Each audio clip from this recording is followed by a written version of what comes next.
Earthquake risk across America grow. New US study finds nearly 159 million people could face severe ground shaking. A new earthquake hazard assessment reveals a much larger population at risk. A new scientific assessment has revealed that nearly half of the United States population could experience powerful earthquake shaking capable of damaging buildings and critical infrastructure. Now let's explore the complete story from every perspective in our AI podcast.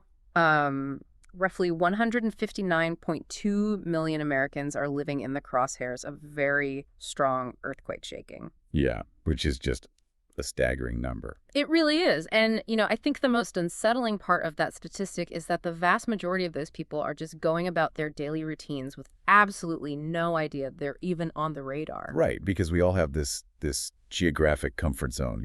Exactly. This mental map we build to feel secure about natural disasters. Like we assume hurricanes belong to the coastlines. Sure. We put tornadoes in that neat little alley in the Midwest. And earthquakes. We just draw a red circle around California, maybe trace a line up the Pacific Northwest and figure, well, the rest of the country is standing on unshakable bedrock. We completely compartmentalize the threats. Because, unpredictable ground beneath our feet is terrifying. Oh, absolutely. And for decades, our older hazard maps really reinforced that binary way of thinking. The West Coast was hazardous and the interior was safe. Right. But the tectonic plates didn't suddenly, hit the gas pedal overnight. The Earth's crust hasn't fundamentally changed its behavior in the last few years to suddenly endanger half the country. So the ground isn't actually more violent now? No, not at all. What has changed, and what brings us to those staggering new numbers, is just a massive leap in our scientific understanding of what is actually happening underneath the surface. Which is really the core mission of today's deep dive. We are unpacking this latest, incredibly comprehensive assessment from the U.S. Geological Survey. Yes, the new USGS data. We are going to explore exactly why that old hazard map just got completely shredded, what these new shaking thresholds physically mean for your home and your specific community, and why the most critical dangers aren't actually the fault lines themselves, but the invisible web of infrastructure we built right on top of them. Yeah, and to really understand the sheer scale of the vulnerability, we have to look at the raw economics of this new USGS data. The numbers are wild. They really are. Yeah. Because in these newly defined, quote-unquote, very strong shaking zones, we aren't just talking about empty stretches of desert or, remote mountain ranges. Right, it's heavily populated areas. Exactly. The assessment estimates there are 47.3 million homes and commercial buildings sitting in these specific high-exposure areas. Wow. And the combined replacement value of those structures is $25.6 trillion. Okay, let's unpack this.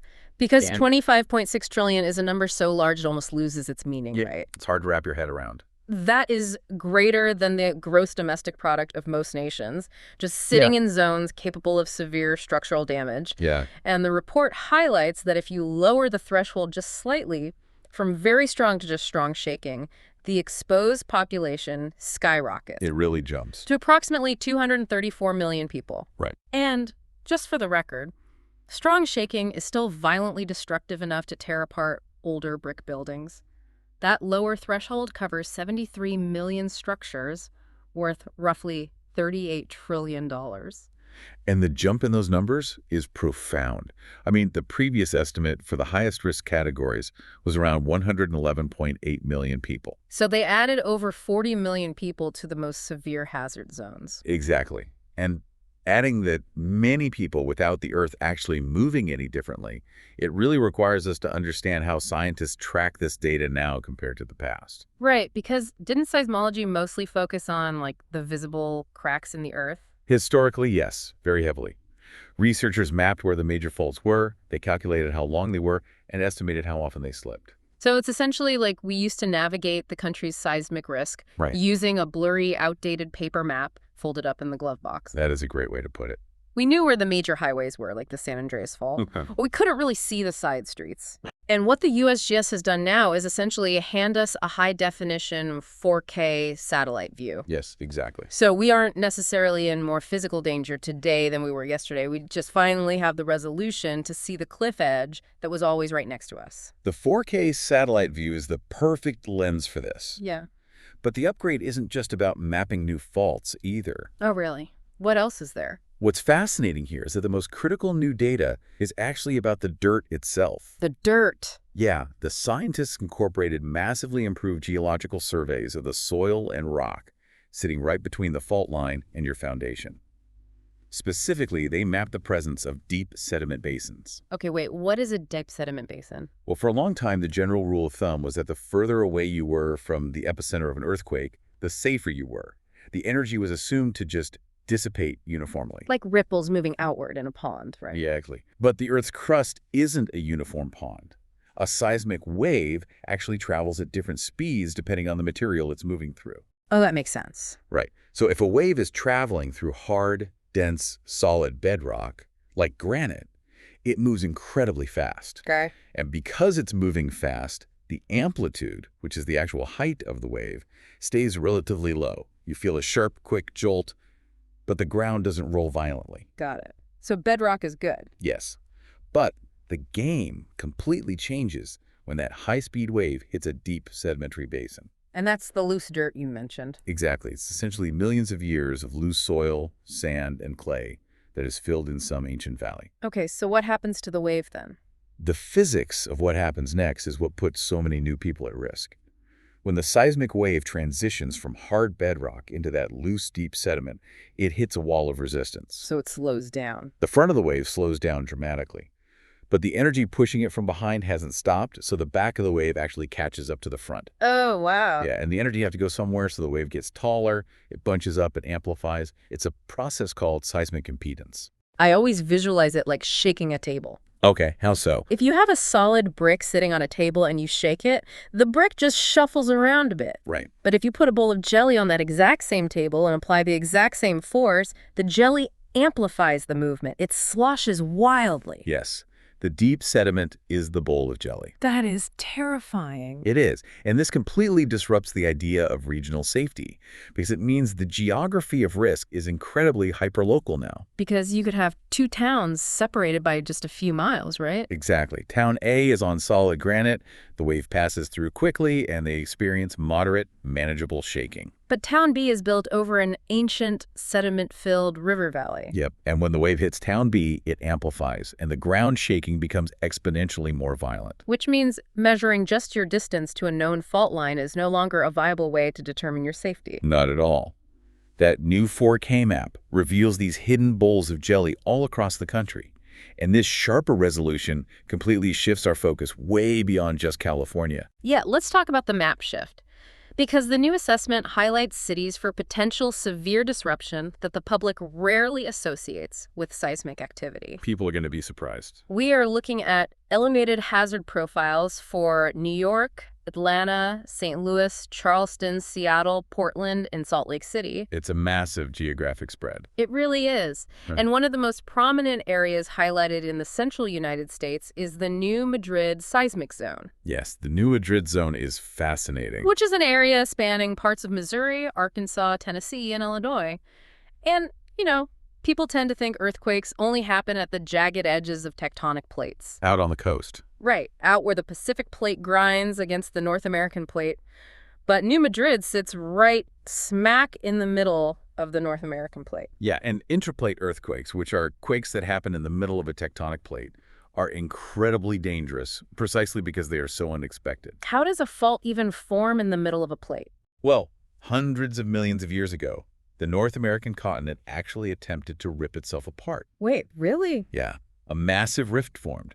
But the geological process stopped before a new ocean could actually split the landmass. Oh, wow. So that left this deep, ancient scar of weakened crust buried far beneath the Mississippi River basin. And I guess as the edges of the plate are constantly pushed and squeezed today, that stress transfers inland. Exactly. That incredible tectonic stress transfers all the way through the solid rock into the interior of the continent. And eventually, that pent-up stress finds the weakest point, which is that ancient scar, and releases it.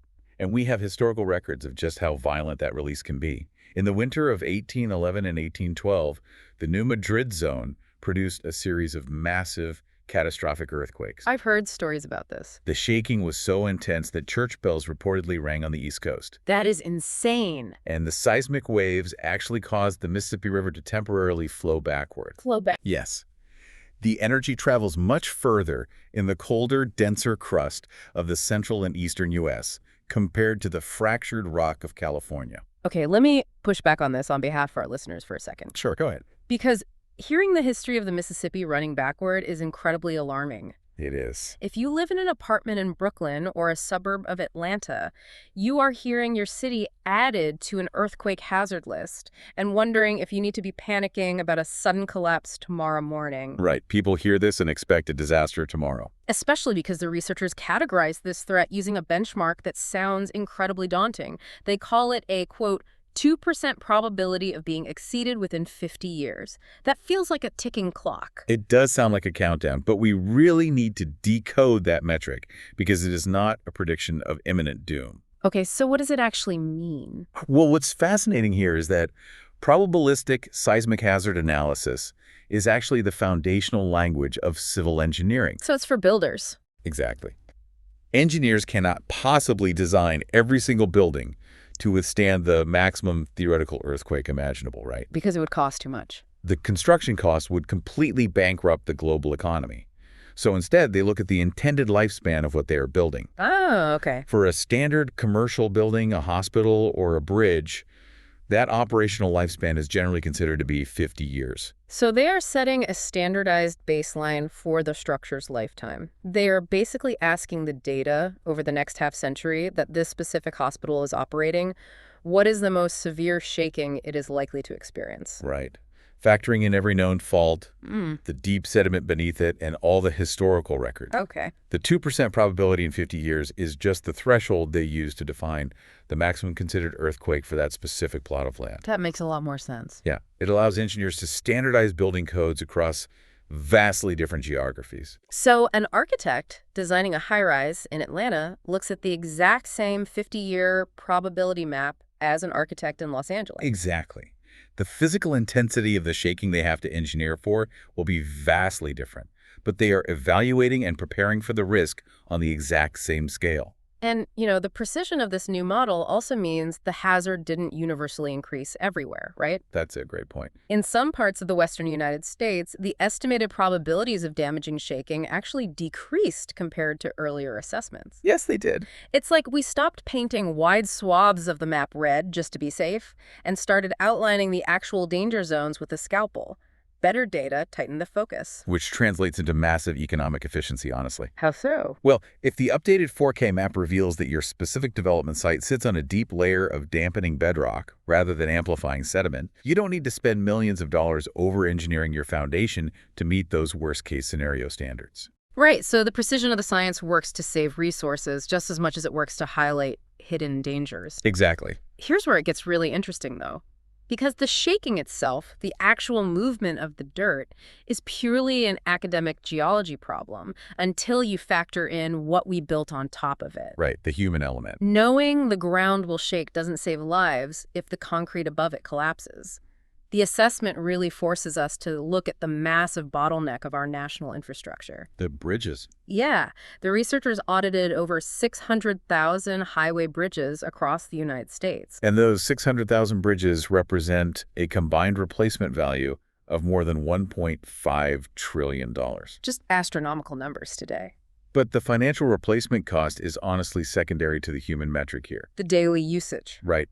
Those bridges support more than 4.5 billion individual vehicle trips every single day. Billion. With a B? With a B. They are the circulatory system of the national economy. Commuters going to work, ambulances reaching regional trauma centers, supply chains delivering food and medicine. They all rely on these choke points. And the brilliant distinction the researchers made in this report is separating the physical geology from the human consequence. Hazard versus risk. Yes. They split their analysis into two distinct concepts, hazard versus risk. Hazard is the physical reality.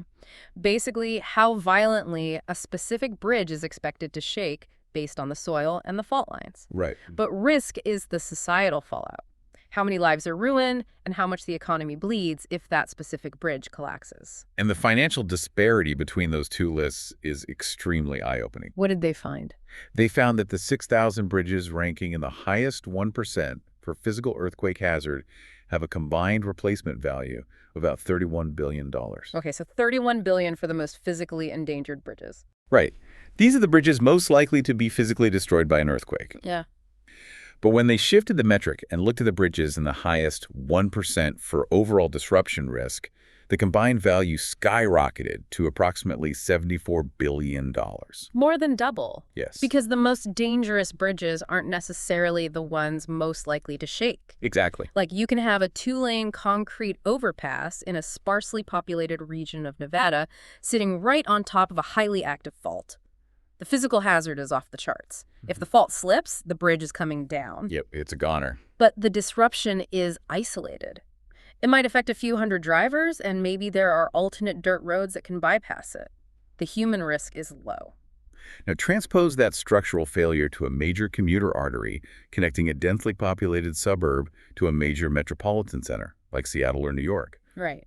The physical shaking hazard might only be categorized as moderate, but the disruption risk is nearly incalculable. Because there's nowhere else for those cars to go. Exactly. When a bridge of that magnitude drops, it forces tens of thousands of vehicles onto secondary surface-level streets that were never engineered for that capacity. Regional gridlock becomes permanent overnight. And let's follow that disruption past just a terrible commute, because it triggers the catastrophic failure of the modern supply chain. Domino effect. Our economy operates on a just-in-time delivery model. Major grocery stores and pharmacies don't keep a month's worth of inventory in massive back rooms anymore. No, they keep maybe 3 days. Right, about 3 days of stock, relying on constant daily deliveries from regional distribution centers. So when a major commuter bridge fails, those delivery trucks are caught in the permanent gridlock. Exactly. Within 72 hours, the grocery shelves are empty. Essential medications stop arriving at local pharmacies. The economic engine of the entire region just grinds to a halt. Because factory workers can't reach assembly lines, and cargo offloaded at the ports can't reach the inland rail yards. It's all connected. And if we connect this to the bigger picture, the bridges are just one component of a massive Jenga tower. What else is in the tower? The assessment highlights this deeply interconnected, invisible web of systems we largely ignore until they fail. Water pipelines, natural gas networks, electrical grids, wastewater treatment facilities, and communications towers. They're all intertwined underground. Right. A failure in one system immediately triggers a compounding cascade of failures in the others. Let's think about the mechanics of that cascade. An earthquake shears a major roadway in half. Because the road is impassable, heavy utility trucks cannot physically reach the downed transmission towers to repair the power grid. Exactly. And because the power grid remains down, the municipal water pumping stations go offline. Yep. And because the water pumps have no electricity, they lose all pressure. So when the inevitable post-earthquake fires break out from ruptured underground gas lines, the fire department opens their hydrants and gets nothing but a trickle. It turns a localized seismic event into a regional, multi-system emergency. A total nightmare. Yeah. Finding and repairing broken underground cast iron water mains isn't like spotting a downed power line on a pole. You have to excavate through streets covered in debris just to find the leak. That's right. Like the 1906 San Francisco earthquake is famous for the shaking, but the vast majority of the destruction was actually caused by the ensuing fires. Because the shaking destroyed the water mains required to fight them. Precisely. And the variable that ultimately dictates whether a city survives that cascade or succumbs to it is the physical age and engineering of its built environment, right? Building codes are everything. We discussed how engineers today use that 50-year hazard metric to design new structures. But millions of people are living and working in buildings constructed decades before modern seismic codes were even conceptualized. And the disparity in how different generations of buildings perform during an earthquake is just profound. How bad is it? Well, older structures, particularly unreinforced masonry like historic brick buildings, they were built to be incredibly rigid. Right, stiff and strong. But when the deep sediment amplifies the seismic waves and the ground underneath the foundation accelerates rapidly, the rigid building tries to remain perfectly still. Oh, I see. The sheer force just rips the brittle mortar apart, and the structure simply pancakes under its own weight. That is horrific. Modern building codes flip that engineering philosophy entirely, though. Yes, thankfully. We no longer try to build rigid boxes that resist the earthquake. We engineer dynamic structures designed to dance with it. Yeah. Modern engineering uses techniques like base isolation. Where a massive building essentially sits on giant rubber and steel shock absorbers. Exactly. When the ground violently shakes, the foundation moves, but the building above it glides relatively smoothly, drastically reducing the structural stress. That is brilliant. We also use ductile steel frames with rebar wrapping inside the concrete columns. So instead of shattering like glass under pressure, the columns can bend, deform, and absorb the kinetic energy. Acting much like the crumple zone of a modern car. Very similar, yes. But the structural goal of most modern building codes isn't actually to ensure the building is completely undamaged, right? It's called collapse prevention. Right. The building might be heavily damaged and ultimately condemned, but it won't pancake, and the people inside can walk out alive. That is the ultimate goal. Life safety. But we can't easily tear down or replace every historic brick building in Atlanta, St. Louis, or New York. The cost of retrofitting those structures with steel frames or base isolators is economically staggering. Which brings us to a really complex paradox regarding our national progress here. Oh. The report notes that if researchers take the old, blurry 1996 earthquake hazard model and apply today's modern population and infrastructure data to it, the model identifies roughly 10,900 high-hazard bridges. Okay, almost 11,000. But when they run that exact same infrastructure data through the brand new, highly precise 2023 forecast, it only identifies 7,300 high-hazard bridges. Oh, wow. The number of maximum hazard bridges dropped by over 3,000. Well, on paper, a reduction of over 3,000 high-hazard bridges sounds like a massive victory. It sounds like the problem is shrinking and we are getting safer. It does, but it is a dangerous illusion of safety to interpret the data that way. Why is that? The reduction simply means our targeting got better. The 4K map allowed us to stop assuming every bridge in a general region was at maximum risk and pinpoint exactly which ones sit on the worst sediment or closest to the active faults. So the hazard map just got sharper. Yes, but look at the massive societal shifts that have occurred since 1996. Right. The country has experienced explosive population growth, and our urban centers have sprawled outward into previously empty land. Exactly. The sheer physical footprint of our vulnerability is vastly larger today. Oh, I see. We are cramming millions of new residents into sprawling suburbs that sit directly on top of these newly mapped sediment basins. And the infrastructure supporting that sprawl is now 30 years older, suffering from delayed maintenance and heavier daily usage. Precisely. We might have a tighter focus on exactly where the ground will shake the hardest, but the consequences of that shaking are higher than ever because there are simply more people relying on an aging, fragile, deeply interconnected system. Better scientific knowledge is an incredible tool, but mapping the danger doesn't magically erase the underlying physical threat. No, it doesn't. So what does this all mean? The USGS assessment forces a complete reevaluation of how we prepare for natural disasters in this country. It really does. We have upgraded to a 4K view of the Earth's mechanics. We now understand that deep, ancient sediment basins can amplify seismic waves far from the epicenter, basically turning the ground beneath us into an unpredictable amplifier. Yeah. We see that half the nation is sitting in a zone capable of strong or very strong shaping. And the grand takeaway here is a fundamental paradigm shift. Earthquake preparedness can no longer be dismissed as a localized California problem. Not at all. It is a nationwide vulnerability test. Yeah. We possess the data to pinpoint the physical geological hazard, but the true risk lies in our reliance on that aging infrastructure. Right. The Jenga tower of roads, power grids, and water mains is only as strong as its weakest unreinforced link. So true. The science of forecasting the shake has evolved dramatically. The challenge now is whether our civil engineering, urban planning, and infrastructure funding can catch up before the 50-year clock runs out. The comfort zone of the old map is just gone. The red circle around the West Coast doesn't protect the rest of the country anymore. The danger is deeply complex, incredibly hyperlocal, and honestly much closer to home for a massive portion of you listening right now. So I want to leave you with a final thought to mull over today.